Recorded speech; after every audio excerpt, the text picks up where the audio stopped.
Senator Tammy Baldwin. She is Democrat of Wisconsin, joining us from Madison. Senator, thank you so much for joining us. And in fact, last year, you were the co-sponsor of a resolution that opposed privatization of the USPS. The stated purpose behind some of the changes being done to the Postal Service are streamlining, are making it more efficient. What do you think is really going on here? And what do you think the USPS is for? What kind of entity should it be? Well, first of all, the US Postal Service is a very old and long-standing institution. It's one of the few federal agencies that is actually mentioned in the United States Constitution. And we have got to fight against this sabotage that frankly is occurring, in my mind, at the direction of the president and his newly installed Postmaster General, who's a mega donor to Trump and other Republicans. And a lot of the things that are happening that have been reported to me either by constituents who are seeing delays or by postal workers who are whistleblowing are that the changes and reorganizations that are occurring do nothing to actually make the Postal Service more efficient or reduce costs. This idea that they're disassembling million-dollar equipment that is able to speedily sort big volumes of mail, that is not a cost-saving measure, I can promise you. And delays have real harm. You already mentioned just now the concerns that I've been hearing from my own constituents, veterans who can't get their prescription drugs from the VA pharmacy delivered in a timely manner. Small businesses who are relying more and more on the Postal Service to get their products to customers who feel too unsafe to come in person. And of course, some people still rely on the Postal Service for paychecks or Social Security checks. These are essential to be delivered on a timely basis. And then, of course, the whole big issue of the elections. In a pandemic, it is safer to vote by mail. The president and his wife have just ordered their absentee ballots from Florida. Why there's one set of rules and protocols for the president and something else for the rest of this country makes no sense to me. But clearly they are trying to stir up fear and concern and anxiety. And Senator, it has the result of concerns about the safety of voting by mail. Senator, we know the facts. We hear you loud and clear. I'm thinking of Kellyanne Conway 3 years ago, alternative facts, which of course are lies.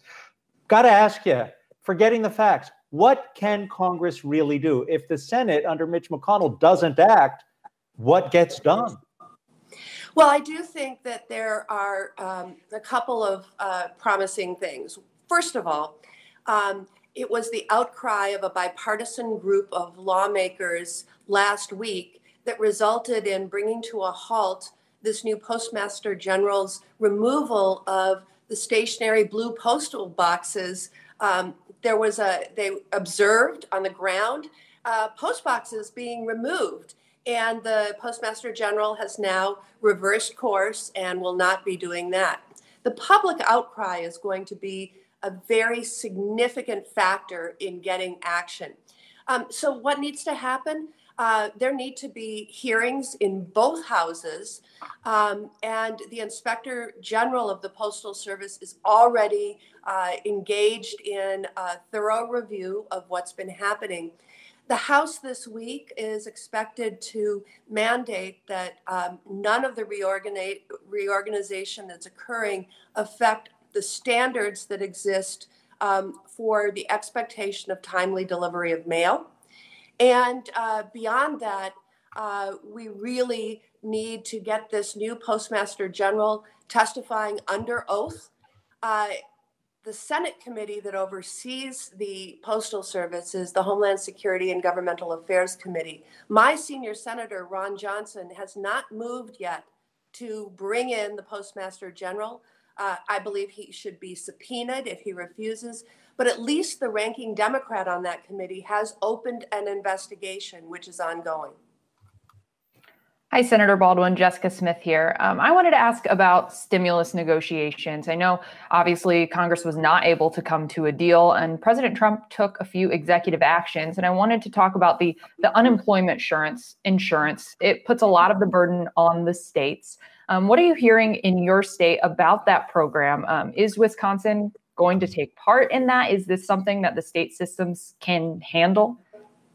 So, when I saw the 4 executive orders and reviewed them, I really think they don't do what they purport to do.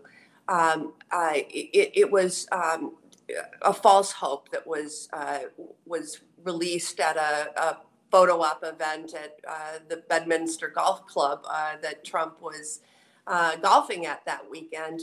And so they walked away from the negotiating table. He releases the 4 executive orders.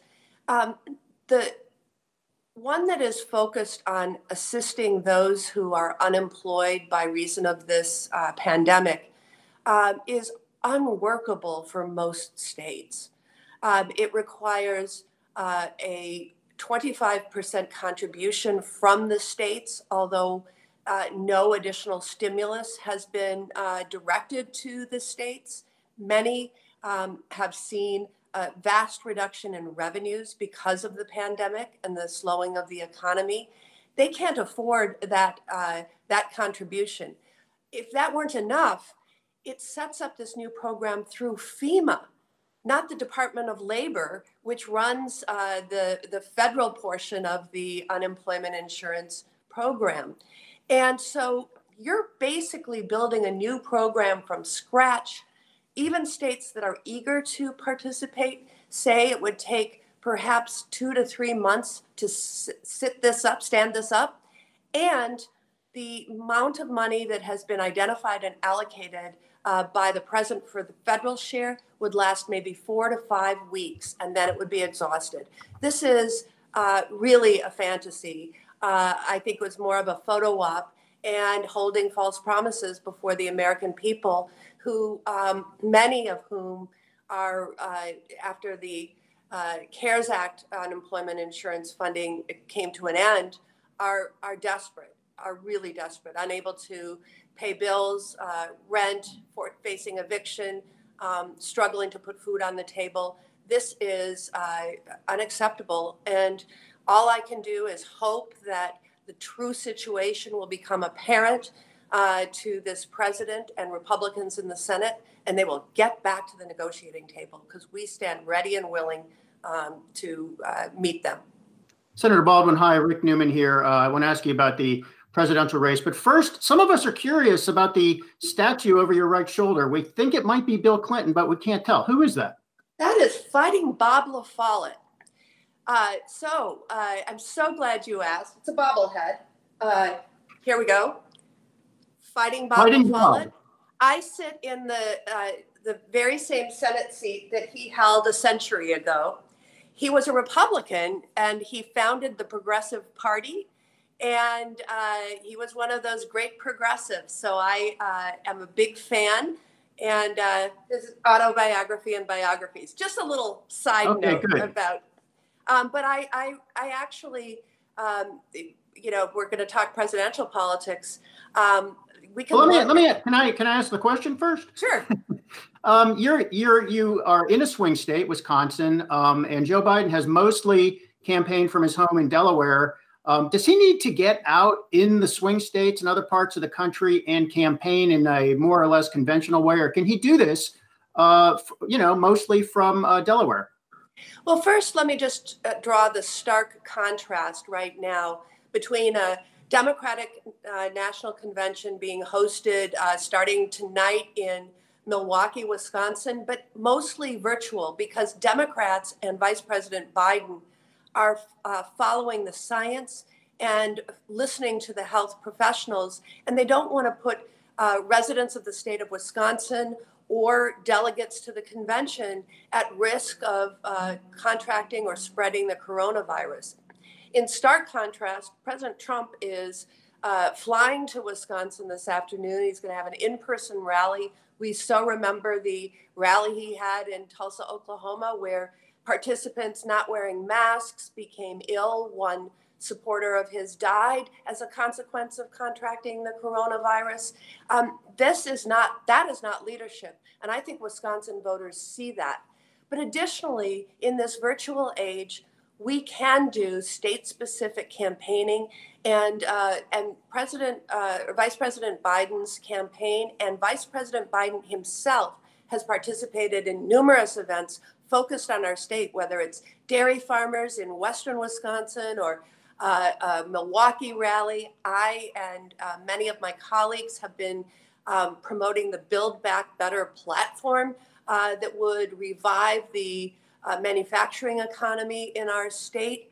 And so Wisconsin is a key swing state, as you said, and there's a lot of attention being paid to the state of Wisconsin, the agenda that will help Wisconsin, and campaign activities in the state.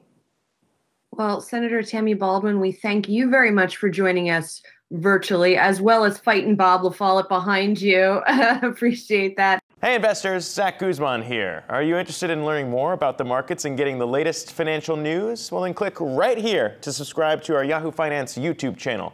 Get the latest up-to-the-minute market analysis, big interviews in the world of finance, and information on how to manage your money every day wherever you are.